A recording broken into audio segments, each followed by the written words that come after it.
I'm Andrew Sherman. I'm a Texas transplant who has always been in pursuit of art as a career. I've played in bands, pursued an acting career in Hollywood, but I found it behind the lens of a camera here in Dallas, Texas. I was born in New York, I've lived in Chicago, Los Angeles, Austin, but I love Dallas. There's a magical artistic scene in Dallas that mostly goes unnoticed to the outside world. This podcast is focused on what makes it so special and the people who make it thrive artistically. If you don't live here, and even if you do, you might not have heard of them. This is the Dallas Famous Podcast. So who you gonna be? Who you gonna be when you're all grown up? This week on the Dallas Famous Podcast, it's Emceeing. Ian is a journalist and producer who worked with NPR and Buddy Magazine, and also hosts the State Fair of Texas. We talk about his career in media, some of the legendary artists he's interviewed, including Marie Osmond, Henley, Jack White, and Chappell Roan, and we swap stories from his time here in Dallas. Stay tuned for a chunky episode. I know you'll dig it. Here it is. The Dallas Famous Podcast is supported by the Mullen & Mullen Music Project. The Music Project was created by Mullen & Mullen Injury Law Firm to champion the independent music scene in North Texas. Welcome back to the Dallas Famous Podcast. I'm sitting here in Deep Ellum at the Tucker Art Projects Gallery. Love it. And we've got Ian Saint. Full disclosure, we did a practice run last season, actually. It was January. Yeah. It was before I went back to Ireland. Yeah, and now we know exactly how it's going to go. So welcome, Ian. Ian is a journalist. You host. All around produce. Okay. Mm-hmm. Anything else? I think those are the main things. I can give you a quick little rundown if you'd like. Sure, go for it. Yeah, I did jot down because it's a hodgepodge. So to be concise. Yep. I am an arts and culture correspondent, so I'm with NPR and PBS at their Ohio University affiliate. Mm-hmm. That's WOUB. And that's led to all sorts of great interviews from Chelsea Handler to Noah Kahn, who's on his sold-out stadium tour, to Chappell Roan. I was the only interview she did in LA for the Rock Hall induction. Oh, wow. There's a pretty funny story about that. A cool one, though. Yeah, let's hear it right now. Sure, yeah. Well, so with Chappell Roan, the Rock and Roll Hall of Fame, they have their induction ceremony. They rotate it from, the museums in Cleveland, my hometown. It was designed by emcee, the architect who did Dallas City Hall. Oh, wow. So when there's all this chatter about maybe demolishing it, I think they're absolutely insane. He also did the Pyramid of the Louvre in Paris. Oh, yeah. So, and this Dallas City Hall story has made the news in Cleveland because people are like, you might tear down an emcee building that you own free and clear? Like, what's with that? So anyway, they rotate it from the induction ceremony. They rotate from Cleveland to LA to New York and then back in Cleveland. So last year was in Los Angeles, and Cyndi Lauper was one of the inductees, and Chappell Roan inducted her. And Chappell was the last to walk the red carpet, and her publicist approached me, and she said, Chappell's going to do one interview. She goes way back with NPR and PBS, including a local tie. I'll do a quick KXT shout out. And she said, will you interview Chappell? And I said, well, sure. But it was nerve-wracking, because I hadn't anticipated I would talk to her. I had seen video clips of her and media guys on the red carpet going at it. Didn't know the full story, but I didn't want to be... Going at it like arguing? Yes. Oh. Yes. Oh, okay. I don't know the full story. I think one was very crass and she didn't like that or something. But nevertheless, I just didn't want to be known as the guy. Yes. I'm not a bad attention's better than no attention kind of guy. But yeah, I obliged the interview and it was great, thankfully. It was a substantive interview. She was so passionate about Cyndi Lauper and the trail that she blazed for her. Mm-hmm. She was wearing True Colors outfit, the music video True Colors. Oh, wow, okay. Mm-hmm. Yeah. That was right before, I believe it was Billy Steinberg that died. The song was written by Billy Steinberg and Tom Kelly, who also wrote Like a Virgin and Alone by Heart. Uh-huh. So 3 huge number 1 singles.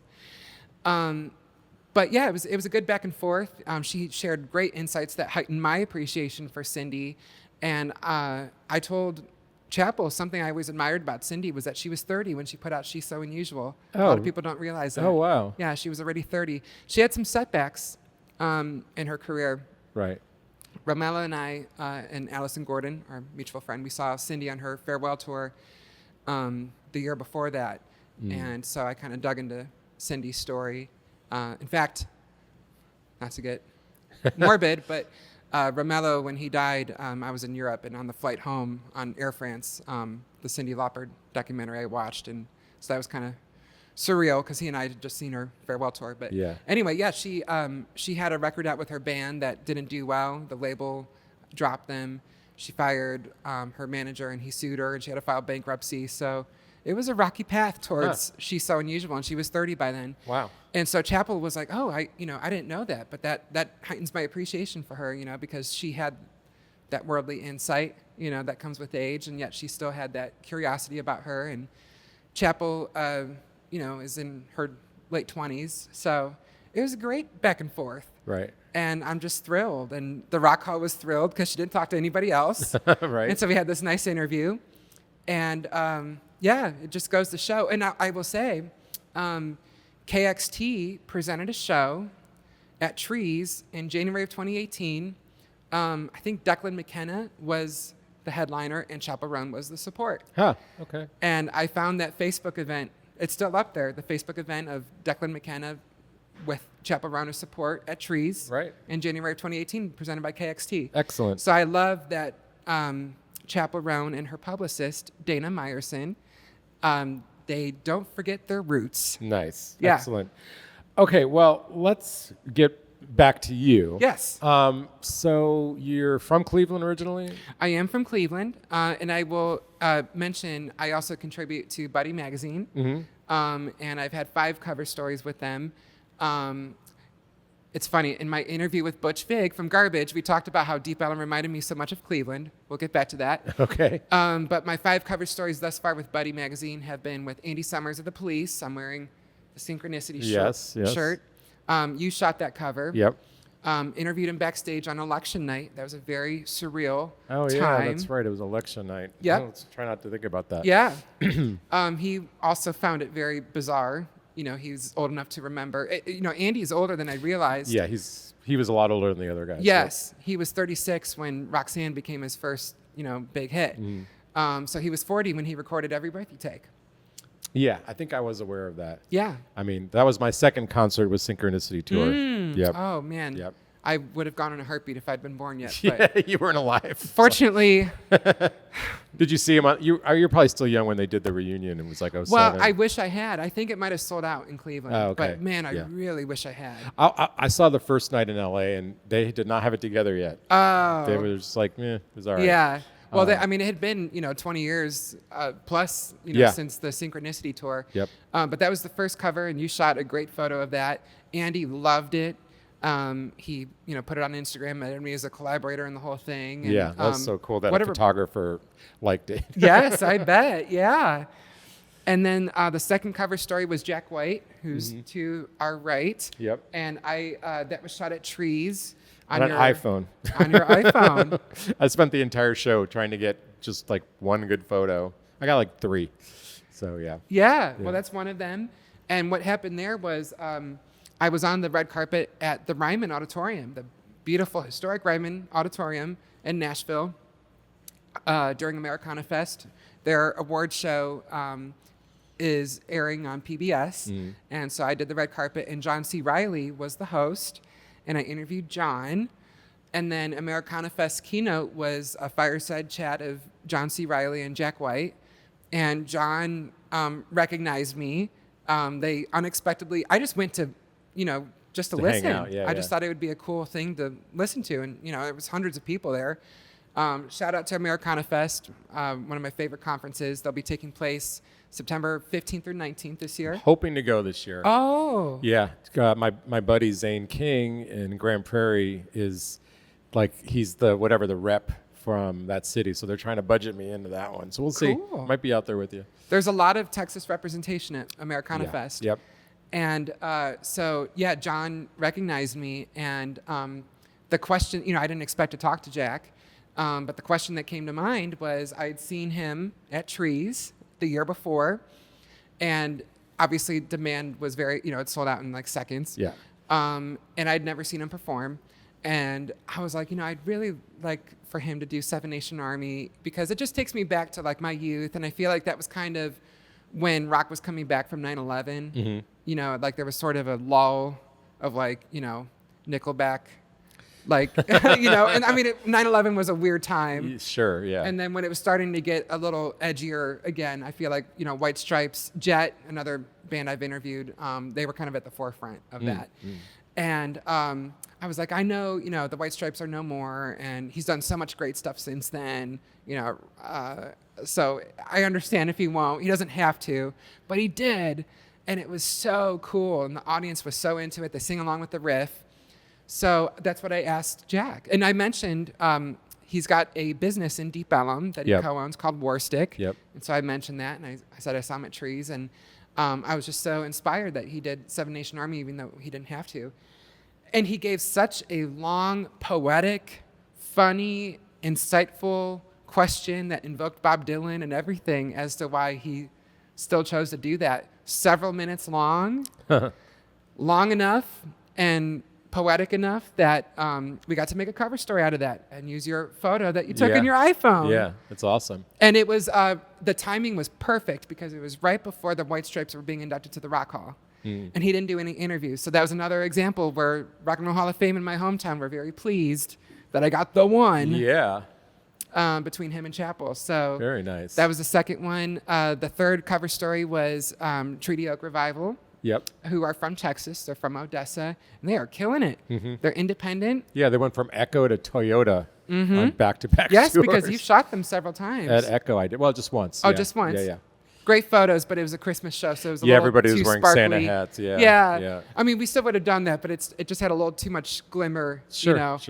And they have a new bassist. Okay. I think that was another thing. They have a new bassist since then. That makes a lot of sense. So, but yeah, to your point, I mean, Meteoric Rise, all three of their albums, their studio albums, have been indie, and they're headlining arenas. Wow, they're doing that independently? I didn't realize that. That's pretty cool. Yeah, they put out an acoustic EP with Interscope, and they put out a single with Interscope. But when it came time to put out West Texas Degenerate, they decided to go indie. Gotcha. And they sold out Dickies, even though they had played the Toyota Music Factory just a few months before that. Yeah, that's nuts. They headlined Bridgestone Arena in Nashville, and wow. Yeah, so that was exciting. The fourth cover story was the fourth cover story was Nancy Wilson of Heart. Yes. And we talked about the Texas Jam at Fair Park. A lot of people still talk about that. Yes. Well, I mean, it's really amazing when you look at the lineups over the years, but they played the very first one, which was where they met Van Halen for the first time. It's pretty remarkable because Hart and Van Halen are so associated with the West Coast. And, you had the two brothers in Van Halen, and you had the two sisters in Hart. They did go on a tour and all that. The brothers wanted to get with the sisters, too. The sisters say they declined. But it was the Texas Jam that they met. Wow. And they had so many cool memories. The second Texas Jam, Van Halen and Sammy Hagar played. So that was ominous. Yeah, they were on the same bill. So that was a really cool cover story. Nancy really enjoyed it. And I'd interviewed Ann from my NPR station a couple years prior. And the timing was perfect because Dreamboat Annie was being inducted to the Grammy Hall of Fame. Huh. So, there you go. Yeah, wonderful, wonderful cover story. And actually, Heart, this was very key. Heart was the cover story for Buddy for the first Texas Jam in 1978. Oh, wow. Okay. And there's nice symmetry there. Yeah, Kirby Warnock, who was editor for a long time, he took a photo of Steve Fossen, the bass player in Heart, holding the Ann and Nancy cover of Buddy Magazine with Audrey. I think her name was Audrey or Aubrey. I think it was Audrey. The famous groupie who was with Robert Plant. And there was a song on Led Zeppelin's last album inspired by her. Right. So that was the fourth cover story. And that speaks to why I just love Buddy Magazine so much because their archives are gold. Yeah. So much history. And that is a good segue for the fifth one, which was Don Henley. Yeah. As the Eagles were doing their farewell tours, playing stadiums. And they ended it at the Texas Ranger Stadium. No, they just announced 4 Sphere shows in December. But so they said we'll do the Sphere. Right. Oh, this is their last tour, though. Yes. So this okay. was their. Don said, I do think this is the end of touring. Sure. Okay. They'll do the Sphere. Yeah. But he wanted to end the long goodbye. Right. In Texas, his home state. Yeah. So that was really cool and crazy story. Don had interviewed with Buddy a couple of times. He wrote into Buddy. He got recognized for songwriting, and he was presented an award. And he wrote in and became a subscriber. In fact, he wrote into Buddy about coming to see them at the Cotton Bowl for the Texas Jam. Right. In 1980, and that was the month before the Eagles broke apart. But as a solo artist, he did a cover story with Buddy in '85 when he had the second solo album. What's the name of the second solo album? I don't even know the name of the first. I just The know first Deadhead one- Sticker on a Cadillac. The first one was I Can't Stand Still.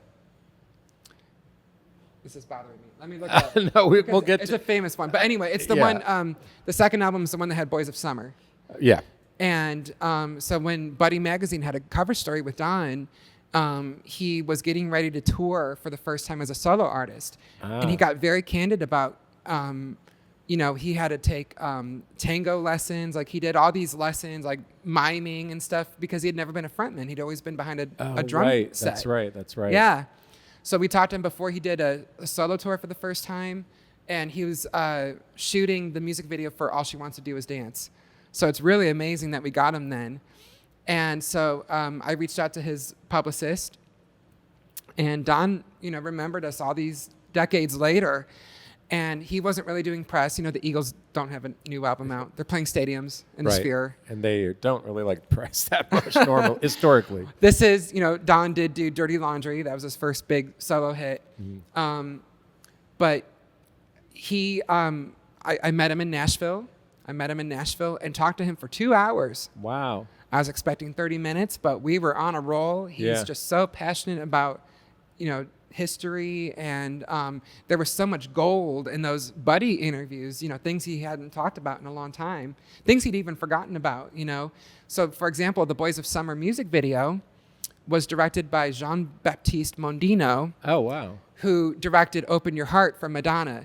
Uh-huh. Open Your Heart was the first music video that she had the cone, the pointy assets, we'll call them. Right. And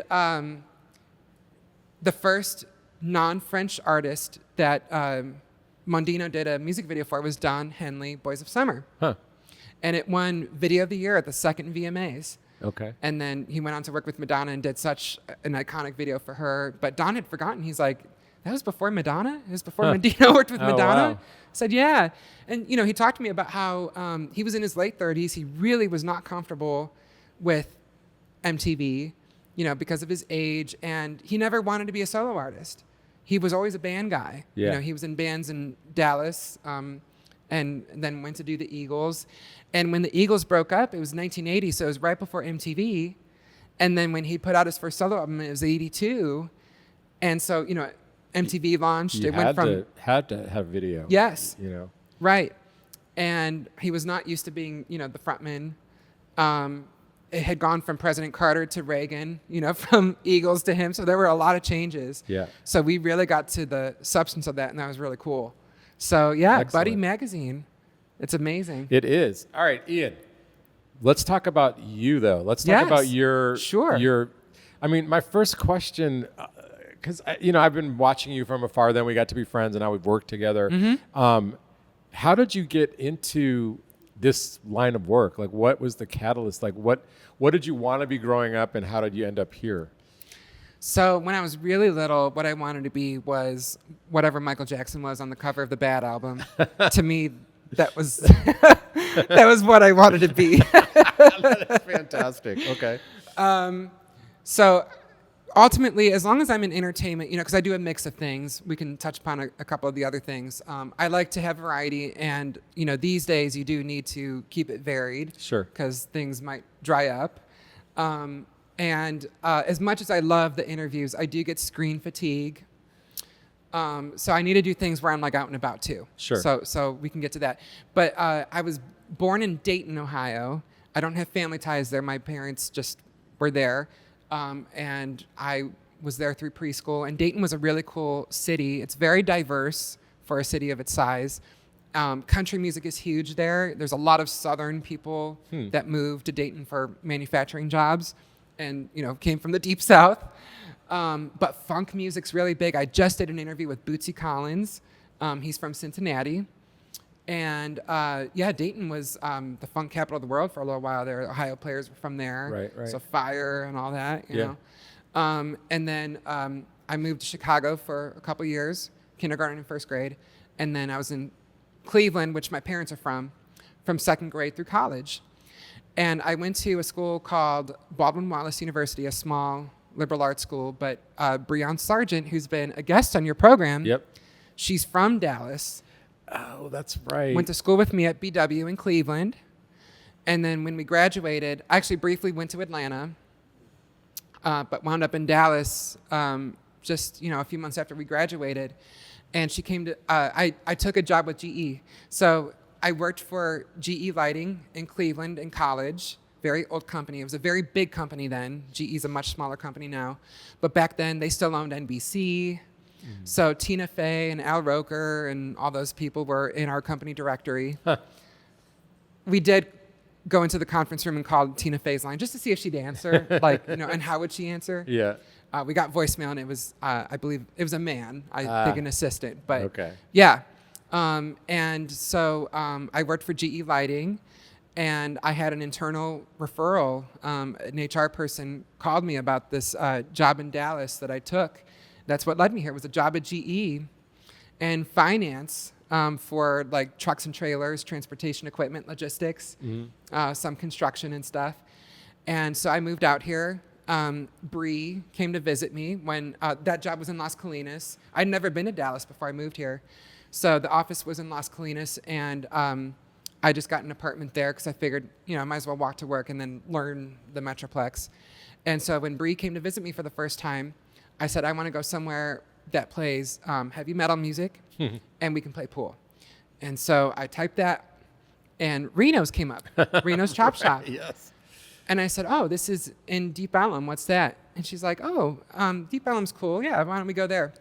And so we did, and man, it just blew my mind. I mean, I'll never forget seeing the heads above Club Dada and all that. And, Reno's is still there. Yeah.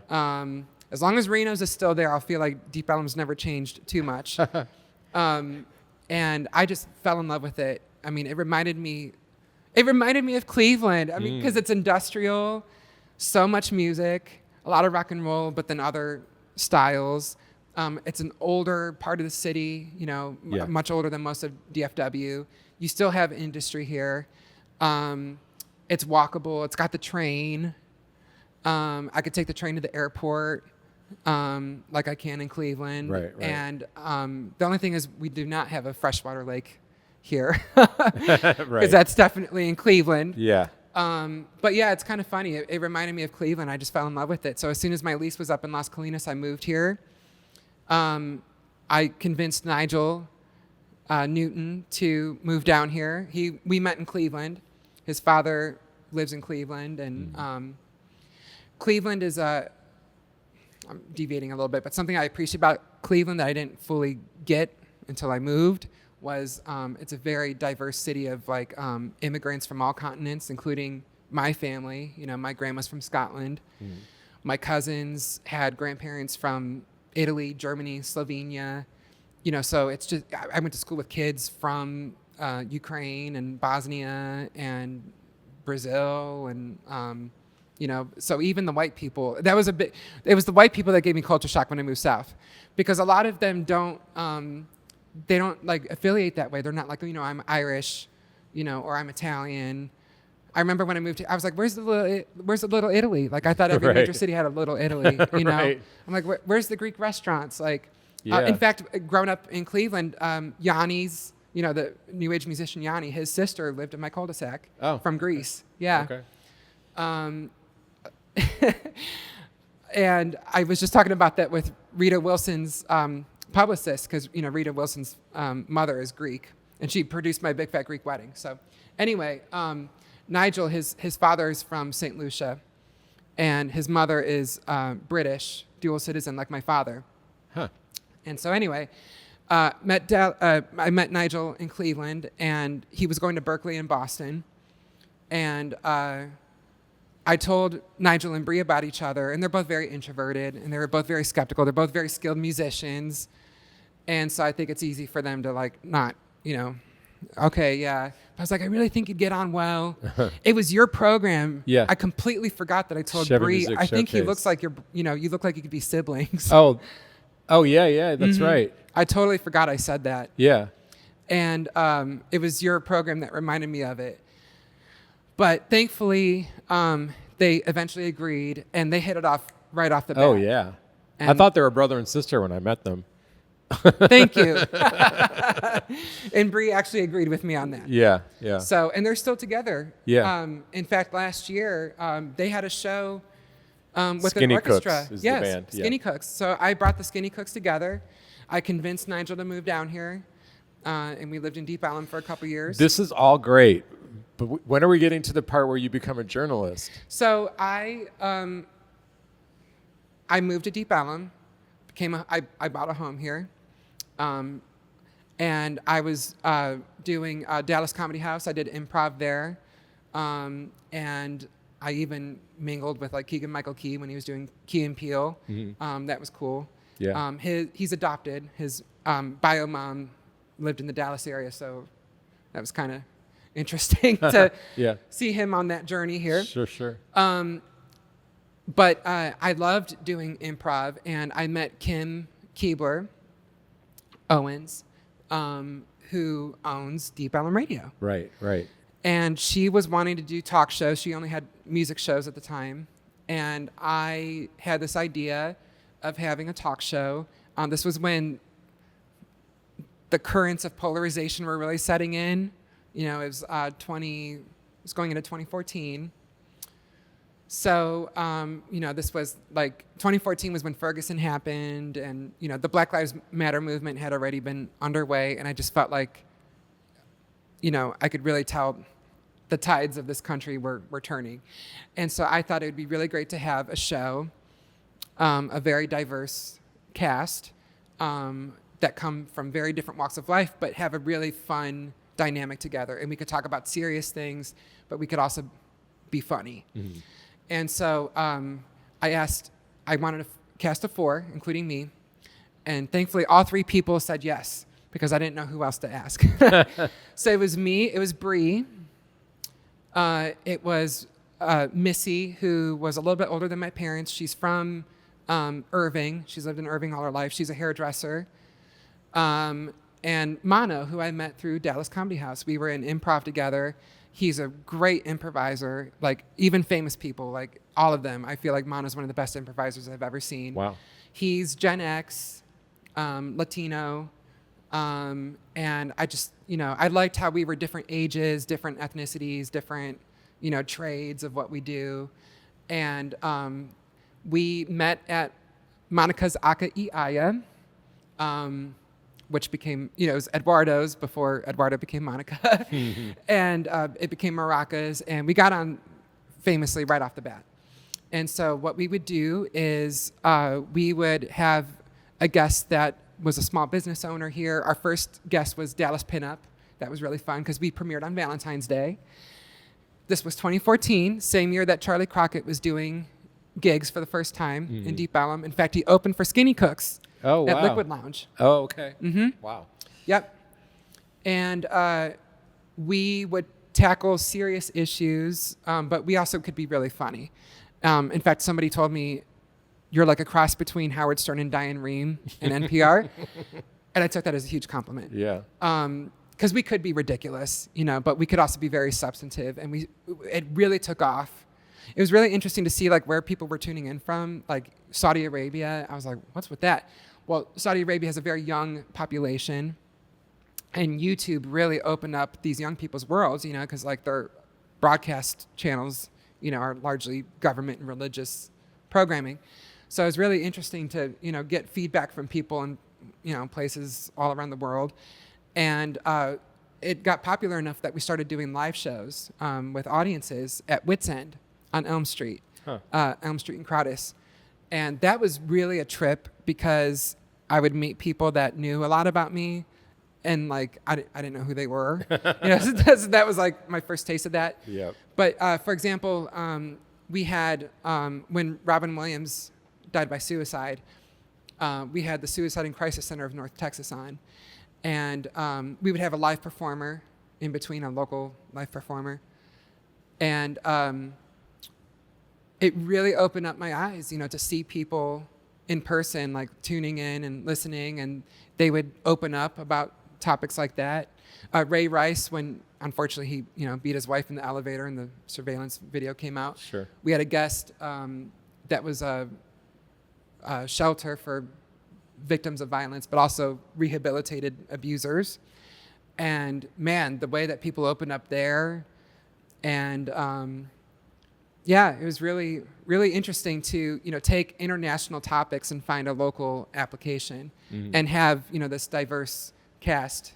So then how did that lead to like NPR and that sort of like the big time? Yeah, we did that for a couple seasons. And then I pivoted to the Women Texas Film Festival was founded in 2016. My friend Justina Wofford founded that. John Wildman, he'd be a great guest for your show. He runs, he's an actor and a filmmaker himself, as is Justina. But he does PR for films and film festivals. So they launched the Women Texas Film Festival in 2016 at the Texas Theater. And that spotlights films of all genres made by women, whether it's producing, directing, film score, cinematography. And it was amazing. I mean, just all genres. And they brought me on to do like community relations. So I'd help them put together panels.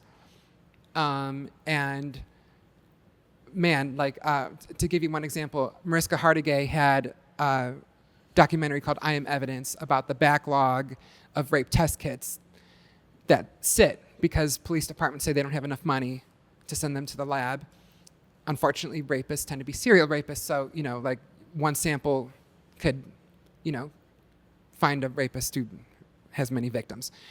And anyway, for that panel, I reached out to Victoria Niave, who's a state representative, and she had just passed a law. She worked together with Republicans. She's a Democrat, where you could when you renew your license, you can contribute to the fund that works on the backlog of rape test kits. Mm-hmm.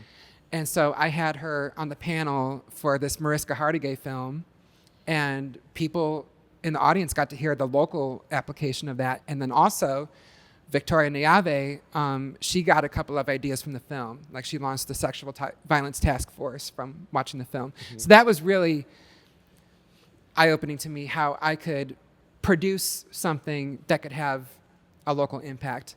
Mm-hmm. And in partnership with a big star like Mariska Hargitay, I mean, she wasn't there herself, but it was her film that provoked the whole thing. Right.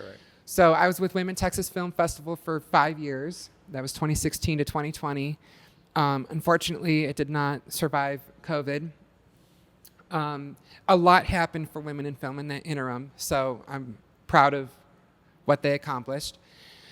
So in 2021, my now editor, Emily Vota at WOUB, PBS was airing a classic albums episode of Fleetwood Mac's Rumors album, and she wanted to speak to a young fan. And my favorite songwriter in the group has always been Christine McVie. I love Stevie Nicks and Lindsey Buckingham, of course, but she had been out of the group for a long time, and she finally came back. And I saw the show in Austin in 2015, and she, believe it or not, Fleetwood Mac, she had the most hits, Christine. The other two were much more famous. Right. And of course, they had the romance together, Stevie and Lindsey. Sure. But their first big hit was Christine's, That Was Over My Head. And when you tally it up, late Fleetwood Mac too, Little Lies and Everywhere in the late 80s, those were her songs. Mm-hmm. And so I talked to Emily about, the three songwriters and the interesting dynamic there. and why Fleetwood Mac was so popular, for the millennials, my generation. And we got I have a sociology background from BW. We got real heavy into that, and they were just thrilled with it, And then Jefferson Starship was going on tour. This was 2021. Things were coming back from COVID, and I'd met Grace Slick a couple of times. I interviewed Paul Kantner right before he died. And so I offered, to put her in touch. And she's like, well, since you've met, the Jefferson Airplane and Starship people, why don't, do you want to do it? And I said, okay. So I did. And it went really well. And then just, this was when things were starting to resume with touring, and you had these small cities like Marietta, Ohio, and Marion, Ohio, with these old theaters. Ohio has a lot of old theaters in small cities where these big names like Marie Osmond and Kenny G would play these, little theaters just to kind of get their feet wet, from COVID, and that was a big opportunity for me. Yeah. And so, it was. I think Alice Cooper was like my 7th interview for them, and then Bruce, the singer of Iron Maiden, which they play stadiums all over the world. They're being inducted to the Rock Hall this year. That was my 8th, so it was pretty remarkable, and it took off so fast, and that opened the door to me being an MC for the State Fair of Texas. Right, which State you Fair. went viral dancing with the corn dog. I did, saw. yeah. So before the State Fair, I would volunteer for the Deep Ellum Arts Festival. I would MC their stages, and that was good practice, in conjunction with me doing Dallas Comedy House in Deep Ellum. Sure. So that Deep Ellum experience, prepared me for this gig at the State Fair, which, millions of people go to. And so I introduced the acts at the Cotton Bowl Plaza stage and warm up the audience a bit. And then behind the scenes, we'll do clips like, interviews on golf carts or in the swan paddle boats with the dinosaurs, or in the cable cars, or in the Ferris wheels.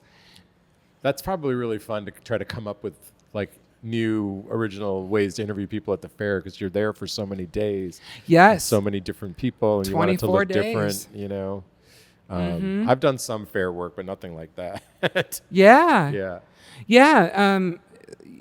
Absolutely. And, it's 24 days long. My first year, I was there 21 of the 24 days. So I really live and breathe the fair for a month. Yeah. Because we had 2 prep days that I showed up for before that. So it was really 23 or 26 days. Right.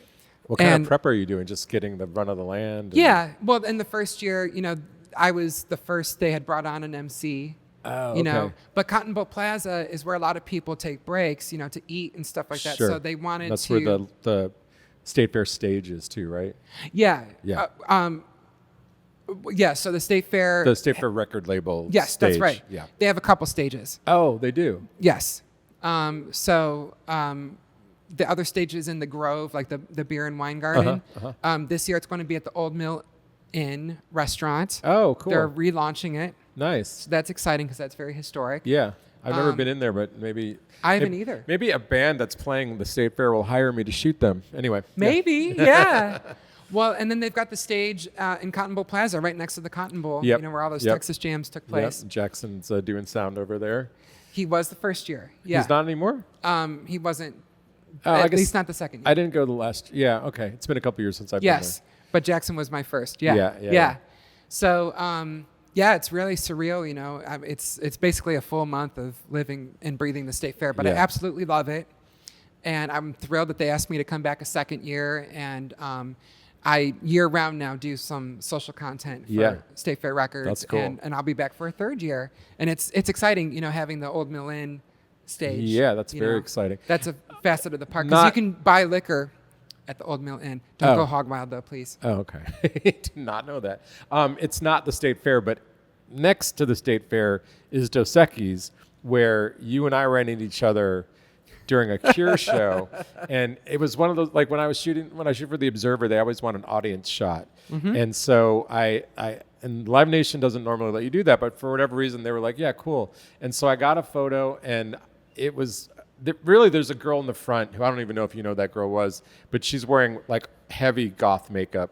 Yep. And you're in the photo, but I didn't even know you were in the photo when I took it. I knew you, but I think I got back and I was like, oh, hey, I think I got you in a photo. Yeah. And then that photo made it into the Observer. Where Review. where the caption was something like the goth fans are out at the Cure. But you, being you, wore your Marie Osmond shirt to that show. Yes. And, well, you go tell the story. Yeah, well, I mean, Marie Osmond is an example of one of those huge stars that played the People's Bank Theater in Marietta, Ohio, which is on the West Virginia border. And me and Marie had a very heavy interview. I mean, we went everywhere. I mean, we talked about, being a teenager in the 70s. She was the only girl of the 9 Osmonds, and she was the youngest middle child. And, was a young woman in the 70s. And Donnie and Marie, their show was filmed in Salt Lake City. So it was a big job creator there. Yeah. And so as a teenager, this network executive, told her she needed to lose weight. And if she didn't, all these people would be out of jobs. And so she had an eating disorder. I mean, we got into all of that. Oh, wow. We got into all of that. Yeah. It was very heavy, but she's so wonderful. Her and Donnie both. Yeah. I interviewed Donnie as well. But I've stayed in touch with Marie. I just think so highly of them. They never veered, I mean, in the 70s was a time for teenagers to veer, if ever, you know, and they never did. But yeah, she gave me this shirt, this black Marie Osmond shirt. And she does look a little emo on it, I guess. But I thought it would be really funny to wear that at the Cure show. And the reviewer, I don't recall her name offhand, apologies. It was a wonderful review. Yeah. But she was making the case of how Robert, the frontman for the Cure, has always resisted the goth label. And she used your photo to show, but look at the fans. Look at how goth they are. And I was wearing black. And I did have this kind of emo-looking woman on it, but it was Marie Osmond. Right. So I sent it to Marie, and she got the biggest kick out of it. And I was having a really rough day, and then my phone started blowing up because she shared it on Twitter, Facebook, and Instagram. This is my friend Ian Saint. He wore this to the Cure show, and she just thought, being called goth with this Marie Osmond shirt was so funny. And of course, it was your photo. That's great. That was really fun. You're right. That was at Dos Equis Pavilion at the fair. Yep. I was a guest on the Donnie Marie talk show with Andy Dick. We performed, and it was funny because after the rehearsal, Marie came up to me like right, just like a quick thing, and she was like, "Is he really like this?" I was like, "This is the mellow version." I'm glad he toned it down a little bit for Donnie and Marie. Yeah. And then at the end of the song when we performed it, like, because I was I was the right age. I was watching Donnie Marie at 7 years old. Yeah. Purple was my favorite color because of Donnie. And at the end of the song, he came by and he just patted me on the shoulder, and I was like, all right, we did it. We did this. I'm glad you said that because I was so nervous with Marie because I'm like, wait a minute. She's been on both sides of the coin. Yeah. She's done so many interviews going back, she made her TV debut in I think 62. Oh, wow. She was 3 when she went on the Andy Williams show with her brothers. Right. But her and Donnie had interviewed and performed with everybody. I mean, even that talk show in the 90s, it was only 2 or 3 seasons. Yeah, but they interviewed Little Richard. Yeah, they had so many guests. Yeah. Yeah, and I mean, and us. Yeah. Yes. Yeah. I'm glad you mentioned that because I have told Donnie and Marie both that I feel like, that talk show, I know they were a little disappointed it didn't last longer, but they really made it worthwhile. It was fun, yeah. And I mean, we everyone in my era loved them growing up and still have a place in our heart for them. Yeah, absolutely. We're getting towards the end. What have we not covered? What do you want to cover? I definitely want to touch upon event production. Okay, let's go. Because yes, I did get involved with State Fair Records programming their stages this time. Oh, cool. Actually, I did last year as well. Okay. So like Matt Castillo was a referral from my friend Jackie Marushka. She was helping manage him. Okay. She's the publicist for Americana Fest, actually. Oh, cool. Yeah, but he's a Texas-based artist, and he headlined the night of Texas OU Game Day at the Cotton Bowl that's stage. That's like one of the hugest days to Yes. play. Yeah. Sure is. Yeah. This year, I'm really excited. Another friend of mine, Lisa Chater, she was with Paramount for a long time. So I had just seen her at the VMAs in New York. She was do NPR stuff for them. But she manages an artist named Kylie Frey, who has like 12, 13 number one songs on Texas country radio. Yeah. Her name's Kylie Frey. She'll be the opening headliner September 25th at the Cotton Bowl stage. I have a bone to pick with the State Fair show announcement. I can't say I got excited because I didn't believe it, but I was like, how the heck did they get the Red Hot Chili Peppers to play this thing? And I was like, I literally glanced at it and I'm like, huh, okay, all right. And then I went back later that day, Red Hot Chili Pipers. It's not the Peppers. It's a freaking bagpipe band. Well, in fairness to you, ask Jeff Lyles. He's been on your show, right? Oh, yeah. Yeah. They played Art Bar in the 70s or in the 80s. Oh, wow. They played Art Bar. I'd heard of them. The way that it's so close to Pepper, which is not an accident, but it's almost like your brain corrects it to Peppers, you know? Yes. So anyway. No, I hear you. And for those who don't know, Art Bar, that space most recently was Buzz Brews. So it's really amazing to imagine seeing the Red Hot Chili Peppers in Deep Ellum, but it happened. Yeah. And there's photos of it. Yeah. And there's great people like Jeff Lyles who can tell you all about it. Yeah. But I'm also working with Your Roots Are Showing, which is Ireland's music conference. Right. They brought me on last year. That's a great name, by the way. It is. Yes, it really is. And the timing was impeccable because my grandpa had just passed away. He had written about his Irish ancestor, Patrick O'Flynn, and then I got this invitation to partake in Ireland's music conference, and I'm like, oh man, I wish Grandpa was alive for this. But everything I would have asked about Patrick O'Flynn and where he came from and all that, Grandpa had written it all. So that was kind of incredible. And for what it's worth, Patrick O'Flynn, it appears he came from Cork, probably as an indentured servant, and was illiterate. That's why he had a funny last name. Because we've never encountered O'Flynns, and people in Ireland are like O'Flynn, so probably got butchered when he came to America, and they just took a stab at it. So it's kind of amazing that when they flew me in, it was in Killarney that year in the southwest of Ireland. My flight was in Cork, and so it turns out that's where he was from, and so I flew in as a writer. So it's kind of amazing that my Irish ancestor that Grandpa wrote all about was illiterate probably, and came from Cork as an indentured servant. Interesting. So, but yeah, they had me take part in that, and it's artists from every continent basically showcased there. They have a big kickoff concert. They had Rhiannon Giddens that year, who just played Longhorn Ballroom. Yep. And this year, it went to Belfast in Northern Ireland. I'd never been to Northern Ireland, which remains in the UK. Yep. Remains in the UK. It's a very short ferry ride to Scotland, where my grandma's from. I lost my grandma on Valentine's Day. She was still alive when we attempted this in January. But my last phone conversation before she got sick was when I came back from Belfast, and she just thought it was the greatest thing, that this conference in the Republic of Ireland has this agreement with Northern Ireland's capital city. It's going to be there 3 years. So this was the first year. I got involved with the talent booking, and our headliner was Amy Grant, right? Which was very exciting because her Heart in Motion album was one of the first I ever studied. That's the one that had Baby Baby on it, and that was a very groundbreaking album because she was a Christian artist that had a #1 single on the pop charts. Sure. And Amy had gone through a rough time with her brain injury, and so she hadn't put out a new album in a really long time. And she was so inspired, as we all were, by Belfast and how, when the Good Friday Agreement was signed in the late 90s, it's been tested in so many ways between Brexit and all this other stuff, and it's held up. Nice. That reconciliation they've managed to do in a short amount of time in Ireland between the two countries, the UK and the Republic of Ireland, is really remarkable. Huh. So, yes, I'll be going back there. It's going to be the last week of February, and I'm really excited to announce who's going to be in it. And I have to mention CNN New Year's Eve. CNN has their New Year's Eve global broadcast. Mm-hmm. And in the afternoon, they air from Nashville. They cut, from different cities like Paris and London. Mm-hmm. And they cut to Nashville.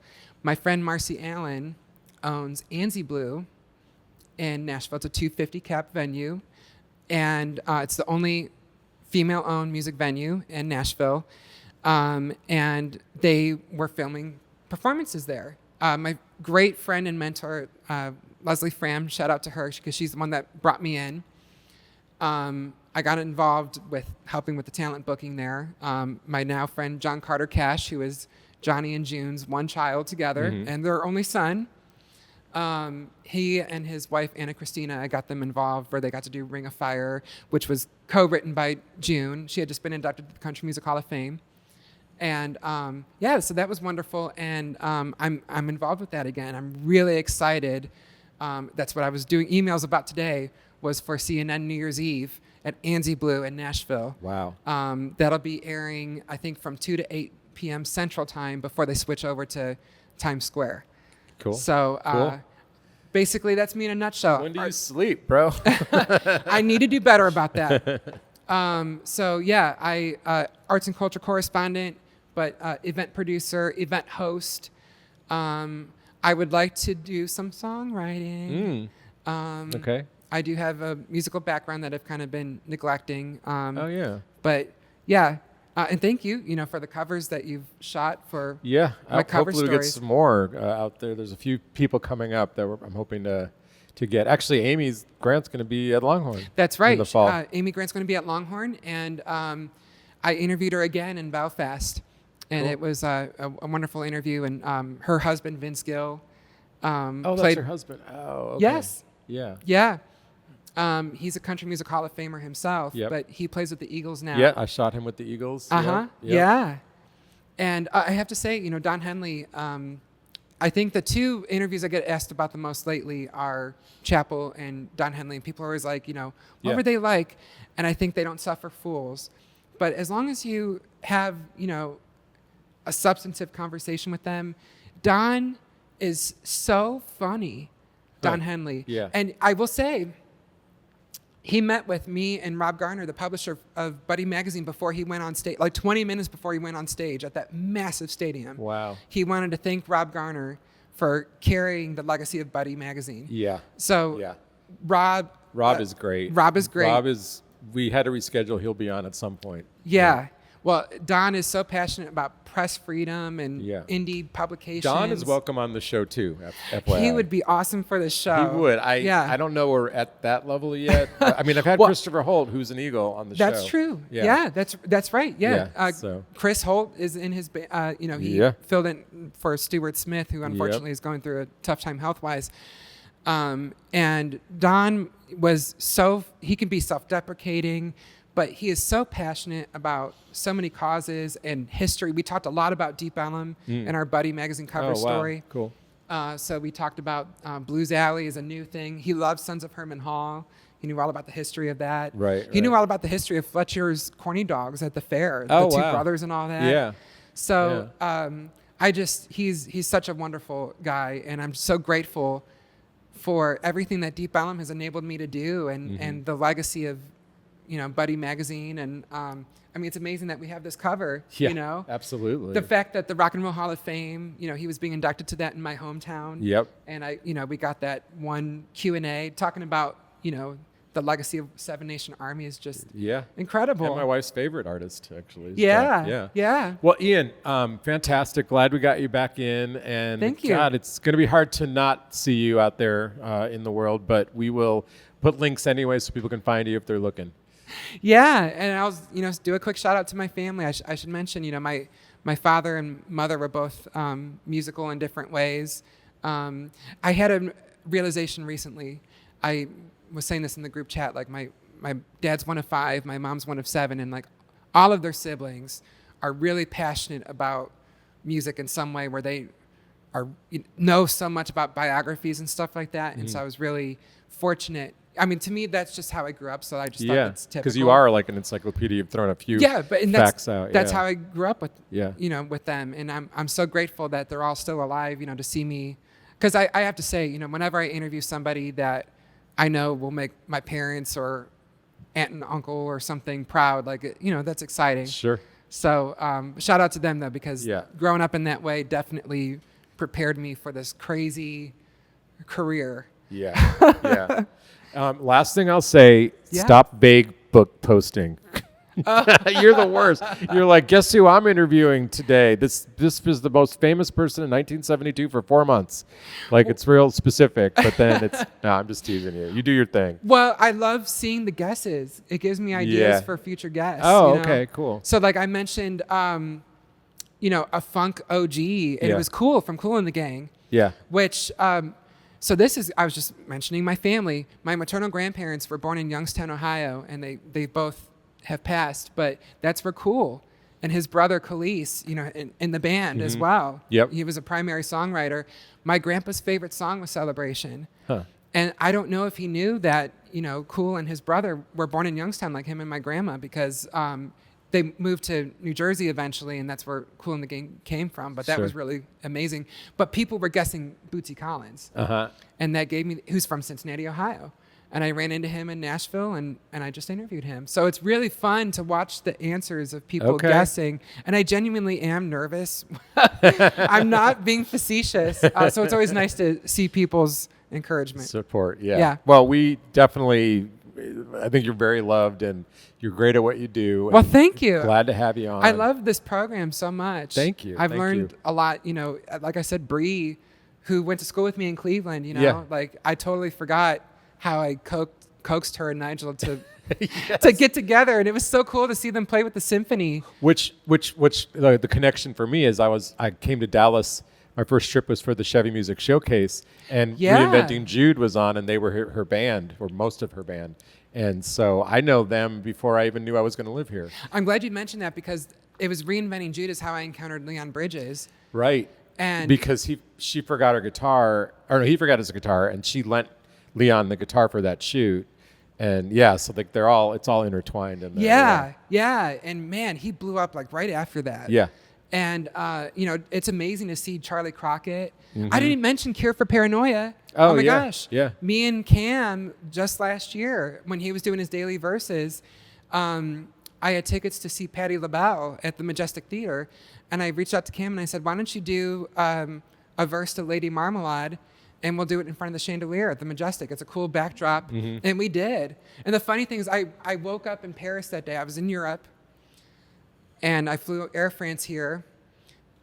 I barely made it through Lady Marmalade, but it was really interesting waking up in France and seeing Patti LaBelle doing, Lady Marmalade in French. And then me and Cam knocked out. He did it. I mean, it was 1 or 2 takes. Yeah. His freestyle in front of the chandelier. But yeah, he just won NPR Tiny Desk contest. Amazing, yeah. So it's really cool for me to think back on. I remember Cure for Paranoia, doing their thing out in the streets. Mm-hmm. They would play at Wits End, where I was doing my live shows for Deep Ellum Radio. So seeing where we've gone, Charlie Crockett too. Mm-hmm. In fact, when me and Charlie really spoke face to face, like for good for the first time, was the Country Music Hall of Fame induction. Oh, nice. He, Tanya Tucker, Patty Loveless, and Bob McDill, the songwriter, were being inducted, and he performed Louisiana Saturday Night for Bob McDill, and I was covering the induction, and it was just so, he remembered, Nilofer Arsala, shout out to her, she was with KERA for a long time. She's with Minnesota Public Radio now. Veronica Young, who's with the Deep Ellum Community Center, he remembered her. Yep. I took lessons from Emcee, his bass player, Emcee Robinson. Yep. He's been on your show, right? Yep, and Chelsea Daniel was his drummer at one point. Yeah. Ian, this has been great. Well, real quick, I'm sorry, this is relevant. I went to see Charlie headline at Red Rocks, and Tanya Tucker opened for him, and I went with Allison Gordon, and it was on, as we were boarding that flight to see Charlie headline Red Rocks, was when Tammy Thompson, who's been a guest on your show, she's the one that hooked me up with the State Fair of Texas gig. Oh, so you see how all these, grassroots around. Deep Ellum things tie to these huge dreams. Yeah. Well, and I'll end on this. It speaks to, when you're just starting out and you're an artist and you don't really know where you're going to go, don't let it stop you that no one's going to be there at the beginning. Like, you got to do what you're doing, and you got to get good at it. And it's probably better that a lot of people aren't watching you falter, So just you go out there and do it, and then, who knows where it'll lead. Exactly. Yeah. Be present. Yeah. Because you never know who you're going to encounter. Yep. I've had so many doors open from complete passerby encounters. I was just in New York, I was there for the Knicks finals. Right. I was staying with a guy that I met. His name's Otha. I met him in a tomb in Egypt, completely chance passerby encounter in Luxor. Wow. And we really hit it off. And Wild. that's who I was just staying with when the Knicks won the finals. Right. Native New Yorker. Nice. Yeah. Ian, oh my God, we could do a 3-parter. We could. Maybe we'll have you back, but for now, thanks for coming. Well, thank you. Yeah, and this has been so much fun. Yeah, right on. And shout out to Mary. I didn't mention my hair. I'm sorry. Yeah. I just got my hair done at Orange Salon. Thank you, Mary Gonzalez. She did my hair. Yep. It's fantastic. It's next to the All Good Cafe. I've been seeing her since I bought my home in John Tupelo. was a guest, and he now owns the That's All Good. right. It's a full circle around a circle around a hemisphere. Thank you, Mary, for doing my hair. It's really good. It would not normally be like this. We would have not done the show if you hadn't done his hair, Mary, just so you know. Orange Salon next to All Good Cafe. Mary Gonzalez. Thank you. All Good Cafe. For all right. Hey, the hair. Ian, thanks again. Thank you. I'd like to thank Ian Saint for joining us. We'll have all his stuff in the show notes. Thank you to the wonderful Tucker Art Projects Gallery for allowing us to record there. Theme song Unstoppable by Salim Narala, and the outro is The Place to Be by Electric Ants. Thanks again to the Mullen & Mullen Music Project for their support. Like, subscribe, and share the podcast, and we'll see you next week.